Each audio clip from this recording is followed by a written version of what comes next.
dan nikmat diberikan kesempatan oleh Allah Subhanahu wa taala untuk sama-sama syiarkan agama Allah dengan kajian dalam hadis arba'in, syaratnya adalah al-qafi.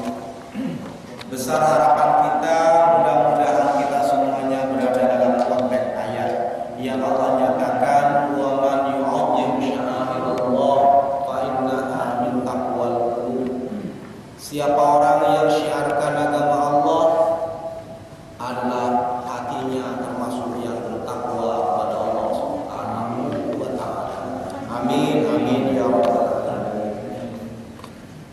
Jamaah yang dimuliakan oleh Allah Subhanahu wa taala, hadis kita pada kesempatan yang sangat berbahagia ini adalah hadis al-hadi asyar. Hadis yang ke-11 dari Abu Muhammad Hasan bin Ali bin Abi Thalib. Beliau adalah sibti Rasulullah, cucu dari Rasulullah dan raihanah Rasulullah, kesayangan Rasulullah sallallahu alaihi wasallam. Ini adalah yang meriwayatkan hadis yang mulia ini, yang amat sangat pendek. Beliau mengatakan, hafidtu min Rasulillah, aku telah hafal, telah mendengar dari Rasulullah sallallahu alaihi wasallam bunyi hadisnya, da' ma yuribuka ila ma la yuribuk, di halaman 85. Kita ulang sedikit hadisnya, tapi sesungguhnya kita pada malam hari ini sudah akan memasuki bahasan di halaman 86 bagian 2. Adalah hafidtu min Rasulillah, kata Abu Muhammad Hasan bin Ali bin Abi Thalib, cucu dari Rasulullah sallallahu alaihi wasallam dan raihanah Rasulullah, kesayangan beliau. Abu Hasan telah meriwayatkan dari kakeknya, ya, dari kakeknya, yaitu Rasulullah sallallahu alaihi wasallam. Beliau mengatakan, aku telah hafal min Rasulillah, dari Rasulullah. Makanya lafadznya hafidtu. Kejadian ini benar-benar sudah terjadi, dan beliau mengatakan kejadian itu yang menyebabkan beliau hafal hadis Rasulullah sallallahu alaihi wasallam. Dama yuribuka ila ma la yuribuk, tinggalkan, kata Rasul, sesuatu yang kamu ragu, ila ma la yuribuk, untuk mengambil sesuatu yang tidak ada raib, yang tidak ada keraguan-raguan. Ini adalah hadis sahih yang diriwayatkan oleh Tirmidzi, An-Nasa'i, bahkan At-Tirmidzi mengatakan hadisun hasanun sahih. Hadis ini adalah hadis hasan dan termasuk hadis sahih. Jamaah yang dimuliakan oleh Allah Subhanahu wa taala, maka bahasan yang pertama muatan fikih hadis. Wa ma yujidu ilaih telah kita bahas pada pertemuan yang lalu. Nomor 1 di halaman 86, dan kita sekarang masuk pada halaman 86 di bagian 2. 86 bagian 2 kita bertemu dengan tulisan beda, dia lebih besar, berbunyi aqwalus salafi wa af'aluhum fi tarki raibah ila yaqinil wara. Judul kita pada malam hari ini aqwal. Aqwal itu jamak, Pak, jamak rahimakumullah dari qaul. Qaulun, qaulani, aqwal. Artinya perkataan. Siapa yang mengatakan?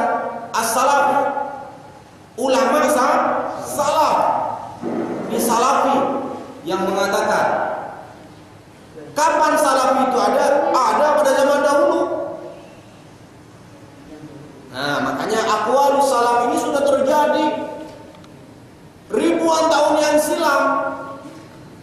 Walaupun sekarang kita kenal ada jamaah yang mengatasnamakan kelompok salafi, boleh-boleh saja. nama, tetapi tidak kemudian menjamin bahwa mereka orang salaf. Enggak, mereka adalah orang khalaf, orang belakangan. Salaf udah enggak ada. Ya, kenapa? Udah pada pulang kepada Allah Subhanahu wa taala. Kalau bahasa Betawi mah orang beheula. Ya Pak ya. Jadi ulama salaf, ulama zaman dahulu kala. Kalau kita udah modern. Tuh. Ini aqwalus salaf, perkataan murni orang-orang salaf. Wa af'aluhum, dan manuver sepak terjangnya, perbuatannya af'al. Di dalam apa? Perkataan salaf wa af'al, bukan hanya perkataannya saja yang menjadi tumpuan harapan kita, yang menjadi sorotan kita, yang tentunya bermuara kepada baginda Rasul Muhammad sallallahu alaihi wasallam, karena beliau itu telah diabadikan di dalam Al-Qur'an, wa innaka la'ala khuluqin adzim. Sesungguhnya engkau Muhammad berada dalam puncak akhlak yang sangat mulia. Wa af'aluhum, dan pekerjaan orang salaf, orang baheula, ulama-ulama terdahulu, di dalam apa? Di dalam fitarkir riba, meninggalkan keraguan-raguan. Tuh Pak, sorotan perkataan, bahasan perbuatan yang dilakukan oleh orang-orang salaf. Karena ulama yang belakangan mengikuti salaf, maka kemudian nisbahnya kepada salafi. Kan begitu. Jadi ada riwayatnya itu adalah mereka ingin, ya mudah-mudahan, ya kan, ittiba kepada ulama-ulama orang-orang salaf. Orang salaf mengambilnya dari mana? Dari Rasulullah. Kita walaupun tidak mengatasnamakan itu juga sama, mengambil dari orang-orang salaf, orang-orang dahulu, ulama kita, kiai kita, yang kemudian sampailah kepada sahabat-sahabat Rasulullah sallallahu alaihi wasallam, yang kemudian bersumber dari baginda Rasul Muhammad sallallahu alaihi wasallam. Untuk mengukur semuanya itu, siapa yang akan mengukur dan apa ukurannya? Susah. Kenapa? Semuanya adalah berangkat dari ilmu dhon, prasangka. Jamaah yang dimuliakan oleh Allah Subhanahu wa taala, kita masuk kemudian fitarkir riba, meninggalkan ragu-raguan, ila yakinil wara, untuk mengambil keyakinan yang wara, pakai ain, wara, bukan wara'a. Kalau wara'a itu belakang, wara hati-hati, wara. Wali salafina as-salih aqwalun wa af'alun wadihatun fil iltizamil halalil mahdi wal bu'di 'anil syubuhat wa tahalli bil wara'. Famin aqwalihim, ini soratan kita jamaah rahimakumullah, untuk mengetahui sejauh mana kehebatan ulama-ulama salaf. Dulu Pak, jangankan di era Imam Syafi'i radhiyallahu anhu, itu adalah sekitar tahun 150 Masehi. 150 Hijriah.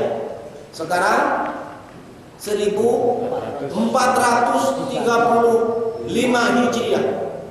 Era Asy-Syafi'i, beliau lahir tahun 150 di jalur Gaza, Palestina.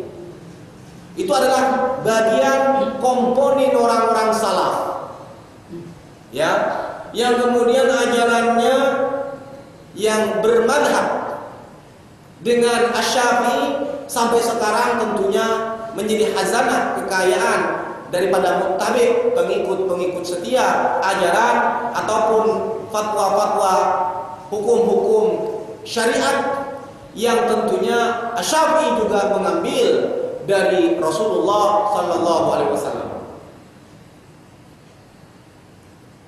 Maka li salafina salih, bagi salaf yang saleh, mereka aqwalun wa af'alun wadihatun, mereka memiliki perkataan wa af'alun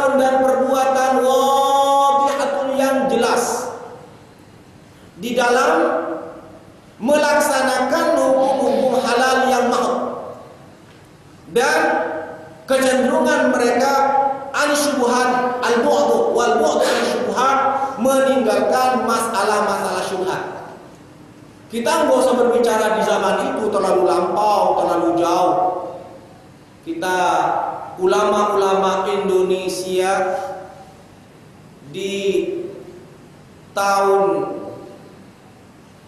1900-an ke atas itu masih kita sangat menjumpai banyaknya ulama-ulama kita yang mempunyai nilai wara'. Banyak, Pak.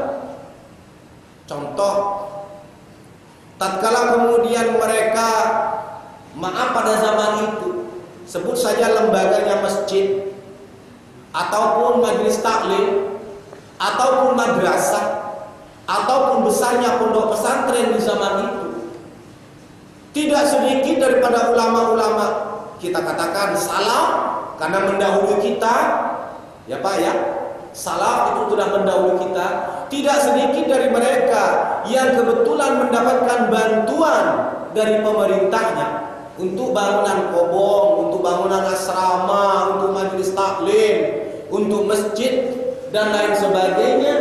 Mereka banyak yang menolak. Pak ya, kita masih ingat. Bahkan ada satu pesantren yang belum lama masih bisa bertahan, yaitu di daerah Beladu, di daerah Probolinggo ke dalam. Itu ada sebuah pesantren, subhanallah, yang betul-betul kiainya sangat-sangat warak, sangat-sangat tidak menerima bantuan yang tidak jelas. Jadi segala sesuatunya yang dijadikan alat untuk pengembangan sarana pendidikan di lembaga ini adalah murni dari sesuatu yang halal dan thayyibah.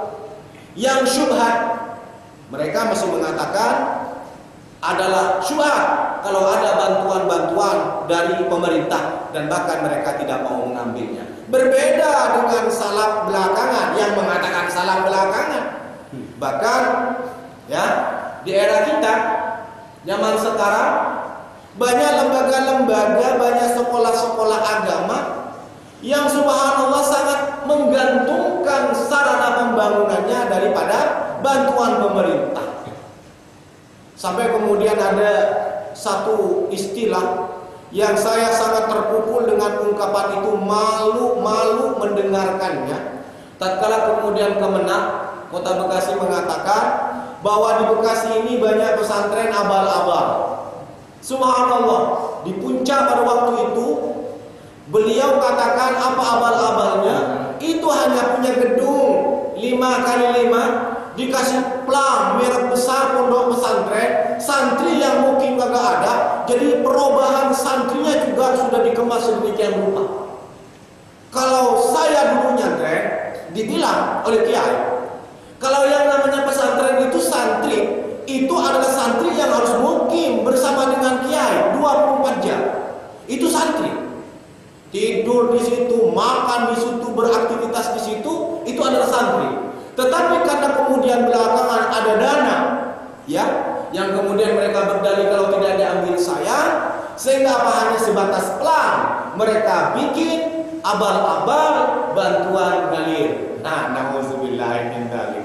Ini adalah Kemenak Kota Bekasi mengatakan seperti itu. Di Bekasi banyak pesantren abal-abal, pesantren proposal yang katakan, ya Allah, kuping sepanas banget. Panas banget. Karena memang demikian adanya, tidak sedikit yang santrinya kagak ada, malah lebih pintar mendapatkan duit daripada pesantren yang notabene memang betul-betul ada santrinya. Mereka susah untuk mendapatkan yang tidak ada santrinya, subhanallah, bantuan ngalir. Di kita ada sebuah pesantren, kita tidak sebut namanya, yang kemudian dapat bantuan langsung dari depan pusat 1 miliar. Subhanallah, di Bekasi ini. Sampai kemudian kan depannya tidak tahu berita-berita itu